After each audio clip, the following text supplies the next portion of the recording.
નમસ્કાર મિત્રો, સ્વાગત છે તમારું મનસુખ આર્ટિસ્ટની ચેનલમાં। મિત્રો, વાત કરીએ આપણે જ્યારે જે 22 તારીખે પહેલગામની ઘટના થઈ હતી એ પછીનો મિત્રો જે ભારત સરકારે જે પાકિસ્તાન ઉપર સ્ટ્રાઇક કરી અને વળતો જવાબ આપ્યો છે એના માટે મિત્રો ટોપિક છે।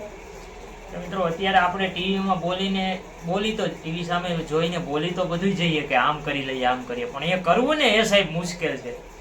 કારણ કે અત્યારે સૌથી વધુ પ્રાર્થના તો આપણે એવા લોકોને કરવી જોઈએ કે જે આપણી ભારતીય સરહદની ઉપર બેઠા છે, એ સેનાઓ માટે આપણે પ્રાર્થના કરવી જોઈએ, એમના પરિવાર માટે પ્રાર્થના કરવી જોઈએ, કારણ કે એ લોકો છે તો આપણે છીએ।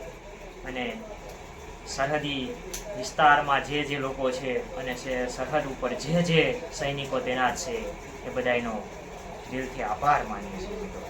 અને જે મિત્રો કાલની જે ઘટના હતી મિત્રો, જે કાલનું જે મિત્રો સ્ટ્રાઇક થઈ હતી સર્જિકલ, એને મિત્રો સિંદૂર નામ આપવામાં આવ્યું છે। શું મિત્રો? સિંદૂર। અને જે મિત્રો એ સ્ટ્રાઇક થઈ હતી સિંદૂર, એ આપણું ઓપરેશન 9 જગ્યાએ મિત્રો ટાર્ગેટ કરવામાં આવ્યો હતો મિત્રો। એ ઓપરેશન રાત્રે 1:05 થી 1:30 સુધી, આ 1:30 વાગ્યા, રાત્રે 1:30 વાગ્યા સુધી, 1:05 થી 1:30 વાગ્યા સુધી, એટલે 25 થી 30 મિનિટની અંદર મિત્રો આ 9 જગ્યાએ સ્ટ્રાઇક થઈ હતી। એમાંથી પહેલું છે બહાવલપુર, જે અંદર જઈ પાકિસ્તાનની સરહદની અંદર જઈ 100 કિલોમીટર અંદર જઈ અને ઇનસાઇડ થયું હતું મિત્રો। બીજું છે મુરીદકે, એ 30 કિલોમીટર અંદર જઈ। પછી Gulpur, Sawal camp, Bilal camp, Kotli camp, Barnala camp, Sarjal camp અને મહેમુના કેમ્પ મિત્રો, આ બધી જગ્યાએ। અને મિત્રો જે આ જે બિલાલ કેમ્પ છે ને, એની અંદર એનું જે ડિસ્ટન્સ હતું ને મિત્રો, જે ડિસ્ટન્સ એ નોટ સ્પેસિફાઈડ હતું મિત્રો। પણ મિત્રો કાલે જે ભારત સરકારની તરફથી જે પણ એરફોર્સે સરસ મજાનો પાકિસ્તાન સેનાને અને પાકિસ્તાનના જે આતંકવાદી સંગઠન હતા એ બધાએ ઘણા ખરા આતંકવાદી સંગઠન તોડી પાડ્યા અને એક વળતો જવાબ આપ્યો છે મિત્રો।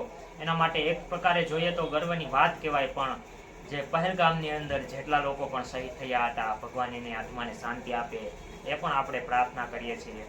અને મિત્રો આની અંદર એક સરસ મજાની રસપ્રદ વાત છે કે મિત્રો 7 તારીખે જે આ મોક ડ્રીલ થવાની હતી, તો 7 તારીખે જે મોક ડ્રીલ મિત્રો થવાની હતી એની આગળના દિવસે જ તે કહી દીધું હતું કે કાલે મોક ડ્રીલ થવાની છે। પણ મિત્રો આ ભારતીય, એમ કહેવાય કે ભારતીય સૈનિકોને 100 સલામ, એરફોર્સ, આર્મી, નેવી, ત્રણેય સેનાના કમાન્ડોને મિત્રો 100 સલામ આપણે કરવી જોઈએ, કારણ કે એ લોકો સરહદી વિસ્તાર ઉપર રહી અને આપણું રક્ષણ કરે છે, રાત દિવસ રક્ષણ કરે। એના માટે મિત્રો આપણે અહીંયા શાંતિથી જીવી શકીએ છીએ।